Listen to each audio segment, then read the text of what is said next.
Hey everybody, this is going to be the introduction to the first of the exercises that we're going to cover in Grasshopper, and this will be the simplest, which is just an archway that connects two curves. So to start off with, I need to draw out a curve in Rhino. So I'm just going to use this sort of simple curve through point command and draw out a couple simple curves. Just right next to each other. They should be about the same length, although it really doesn't matter too much. And hit enter once you have that. So we need to load these into Grasshopper so we can start manipulating them. The way we're going to do that is I'm just going to go to my panel here. And this is a script that I've already showed, but I'm going to be recreating it from scratch so you guys can follow along with each step. So the first thing you want to do is double click, which will bring up the search command. And I'm just going to type in CRV, or you can type in right at the word curve. Either way works. I just happen to know CRV gets me there a little quicker, and hit enter. It's going to give me a empty module that you see right here, which is glowing orange. If it's glowing orange, that just means that there's nothing in it yet. So it's empty, it's not doing anything yet. I'm actually going to just select it and hit Control-C, Control-V to copy and create another one. I could do the same thing by double clicking and typing curve again, but in this case, just copying and pasting works fine. So I want to be able to load in these curves that I drew out in Rhino into Grasshopper. I'm going to do so by just right-clicking on the curve itself and going down to where it says set one curve. It'll then ask me to select a curve in Rhino, which I'm going to do, and it will start looking gray like this. I'm going to do the same thing for the other one with the other curve. Now I can have the curve selected already ahead of time, and then when I set one curve, it'll just automatically pick the one that's already selected. Either way works. So essentially we have curve number one, curve number two. The first thing we want to do is divide these curves. So I'm going to type in the command divide, and divide curve will come up. And it'll bring up this little module. I'm actually going to copy and paste the module because we're going to need two of them, one for each curve. Now, if you're looking at other Grasshopper definitions or tutorials online, you may find that their modules look different than yours. So there's a couple reasons that could be. One, older versions of Grasshopper looked a little different, so that could be a reason. But there's also a couple different ways in which you can view these things. So you can view them with just their icons that are displayed up here, which some people like because it's more visual, so you know that that's the divide curve, that looks familiar like that divide curve. I don't find it as helpful because I'm always using the search function to find these things anyways. So again, I'm going to turn display icons off. There's also display full names, which may be even more helpful. And I guess I will leave this on. It's not usually how I work, but it does give you specifically what it's looking for at each one of the input points on each one of these modules. So this first divide curve is looking for a curve. So I'm just dragging out from the little white circle at the end of this module and connecting to the other. So this guy is now gone from orange to gray, which means it is now doing something. I'm going to do the same thing for the other curve. Now, it's dividing them. By default, it's just dividing them by 10, but we want to set that into a specific number. So I'm going to type in, again, double-clicking to bring up the search menu and typing in 11. The reason I'm typing in 11 specifically is if I type in 11, it'll give me a number slider that goes from 0 to 100. If I type in anything between 11 and 99, it'll do that. If I type in 5, it'll give me a number slider that just goes from 0 to 10. And if I type in 1, it'll give me a number slider that goes from 0 to 1. Those are just kind of pre-built-in defaults, but it's good to know because it can make your process a little bit easier. So I'm just going to set this to, say, 16. Now I'm going to drag, again, the little white end at the end of the number slider into the count, and then again into the count. So each one of these is now receiving that number slider as its input. So they're each being divided equally into 15, or whatever it is set for here. So on this end, we have a series of data that we can take out of these. We have points, tangents, and parameters. All we're really going to care about right now is points. So next thing I'm going to do is create a line. Just typing in line, but I want to go specifically to the line that is here. Essentially, this is a param line, which is an empty box that can hold a line. This line that has the actual little line on it is the one you want because it's going to ask for a start point, which I'll plug my top curve points into, and a endpoint, which I'll plug my bottom curve endpoints into. And something interesting has happened. This is not expected, but actually is kind of a good example of something that can happen. So because I drew these curves in opposite directions, so I drew one of them this way and the other one this way, each curve has a start and end point. So if this happens to you, there's a simple way of fixing it, which is I'm going to type in flip curve. And I'm just going to take one of my curves, put it into the flip, and then take the output and put it back in. And essentially that just flipped what was the start and the end point. That sort of data exists in Rhino, whether you know it or not. It exists for all curves. They all have a start and end point. Grasshopper is just much more specific about it. So that was a good example of a failure, which is good to see, because I'd rather I fail at making this or have these issues than you guys run into them. So this will create any number of lines that are connecting between these dots.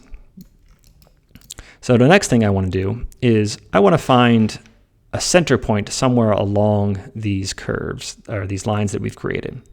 So I'm going to type in evaluate and look for evaluate curve, which I will then plug this into. And now I need a slider that goes from 0 to 1. So I'm just going to type in 0.5, which will give me a slider that allows me to do increments of 1/10. Plug that into the param. So you can see here, as I move this, it's essentially giving me a point along each one of these curves that, if it's at 0.5, is halfway in the middle of the curve, and moving towards either direction as it goes from 0 to 1.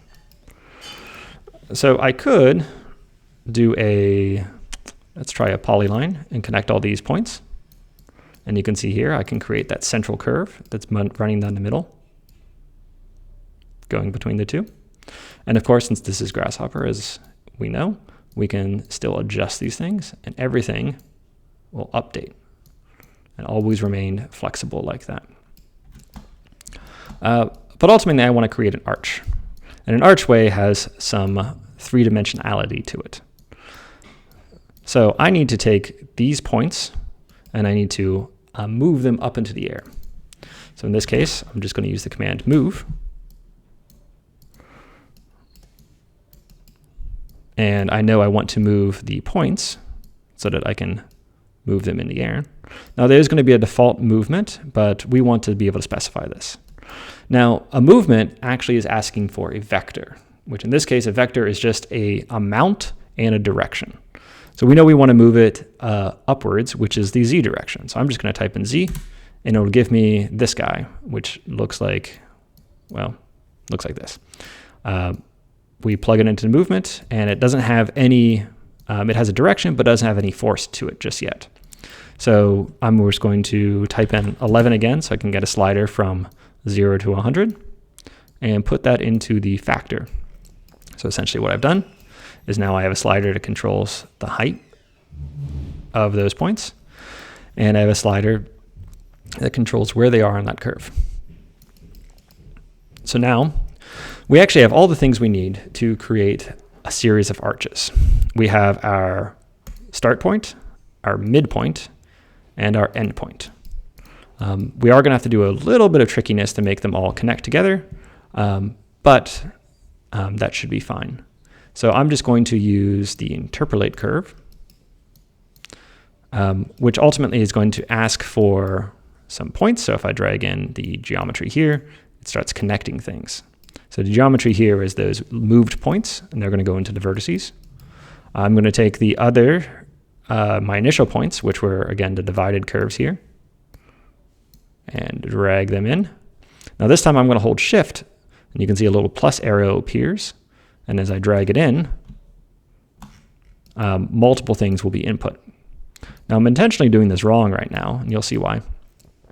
Essentially, it is trying to connect all those curves with one curve right now, which is not exactly what we're going after, since that's not really at all the goal. It's an interesting thing, and it's still very flexible. I mean, we can still make these adjustments, and we can see how that curve kind of snakes around quite literally in this case. But it wasn't really our intent. And now I'm going to do something that is a little bit more technical in order to make this work, but I'll try to explain it as best I can. So the first thing I'm going to do is I'm going to decrease the number of points so I can make this sort of as clear and easy to see. So we now have 6, a very simple curve, and I'm going to type in panel. And again, I double click to get there, and it brings up a sort of yellow panel here. Anything you plug into this, it'll just give you an indication of what's in it. So we can see here we have a list that has a series of, it's actually 7 different data points because it starts with zeros, so 0, 1, 2, 3, 4, 5, 6, 7, or 6. Each one of these is a point. Again, you can kind of recognize points by the fact that they are 3 numerical values with commas in between them. So all of these have a 0 at the end, which means they have no z height. So they're on the xy plane. Don't need to know too much about that. But what I'm going to do is I'm going to hover over where it says points, and I'm going to press right click, which is going to give me a series of options. And I want to go down to where it says graphed. What this is going to do, and it's going to make your Grasshopper look crazy for a second, is instead of it having one list with a bunch of points, it now has an individual list for each one of these points. Each one of these lists only has one item in it, still shown as the 0 item in each list, but they're now on their own individual lists. I'm going to do the same thing for both divide curves. Essentially, what we've done is we've graphed the data. And we can see what this looks like now. So when we start combining our data, and we actually want to combine them back into this, starting in the correct order. So I'm going to take, I'm actually just going to delete this and do it one more time. So again, I'm going to do interpolate curve. So I want to plug in the order in which I want the curve to go. So I want it to go from one of my lines to the midpoint and then back to one of my other lines. So I'm going to take one of my lines, which again are one of my points on the curve, and drag it into the vertices. Now I'm going to do the same thing, but I'm going to do the midpoint, which I know are these moved points that I already have, drag it back into that into the vertice. So that's going to connect those two. And now I need my third point, which is going to be the other point that is on the divide curve, and drag that in. And now you can see, because I dragged them in that specific order, it's going to curve between them. So I'm going to do the same thing now to my panel, just so I can see what that looks like. I'm actually going to create a separate panel. So, of course, drag the first one in, drag the middle one in, and drag the last one in. And since all of these are coming from grafted data that are actually all the same sort of grafted data, they all have the same number of points. So if I were to hover over each one of these, it tells me that there are 15 values, and there are 15 values. And because this is just the transform, there are 15 values that's based on those. It's going to smoothly combine them all into one list. In this case, so we see here that we have a list of lists. And this is the kind of stuff that starts to become confusing that I by no means expect everyone to understand initially. It took me years to quite understand how grafting works and be able to really sort of grasp it adequately. So for now, I think it's just good enough to understand that grafting exists. So the difference here is that we have a overall list that has list in it, each one of these that has 3 values because we plugged in 3 different grafted lists. Again, I realize how insane this sounds and how technical that is, but you don't need to fully understand it to complete this assignment. As long as you just follow the steps that I just went through, you can do the same thing. I can, however, compare this. So the opposite of grafting is called flattening.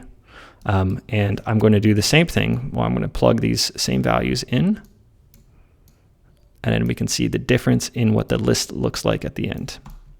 So here is our grafted list.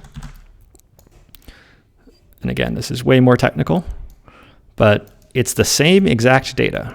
If we look at this, the first number is 3.5, 29, negative 29, 0. 3.5, negative 29, 0, 13.6. But the difference is all of this is just in one large list. So all that data is by itself, whereas in this case, we wanted each one of these lines to be connected only through one specific set of 3 points.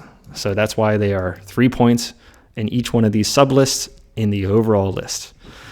Now, where it gets really confusing is you can have multiple layers of grafting. So you can have list within list within list within list, and that phrase I just said can go on into infinity, essentially. And that's where it gets very, very confusing. The biggest way to really screw up a Grasshopper script is actually to graft when you don't need to graft, because ultimately it can magnify the amount of operations that are actually going to be done. However, all you need to do for this first assignment is get to this point. I'm now going to take everything that I have that's prior. I'm going to get rid of these extra things that I was just doing as an example. Select everything beyond the sort of last interpolate curve. Right click to turn the preview off. And there we go. Actually, we're going to do one more step along the way, which is, no, this will be it. We'll get more complex with the next pieces. So all you got to do is follow along and create this. I am going to leave this, try to cover, I'll leave the screen up for a second, so you can pause your Grasshopper or your video if you want to be able to follow this directly, or go back through the video and see each step that I did. The things to note are, again, we have a slider here that controls the number of arches. We have a slider here that controls the division of those lines. Those lines look like these things. So where that point is. If we wanted more fine-grained control, we could right-click here and hit Edit, and this gives us sort of control over that. So currently we have 1 digit, but we could go to, say, 3 digits, and now we can have a really smooth transition of points. Ultimately, these points are then moved on a Z direction upwards, which gives us that arch. So if we did everything correctly, we could still move these guys, and the arch will move along with them. So this is a very basic script, a very basic definition, but that's all we're doing for the first one.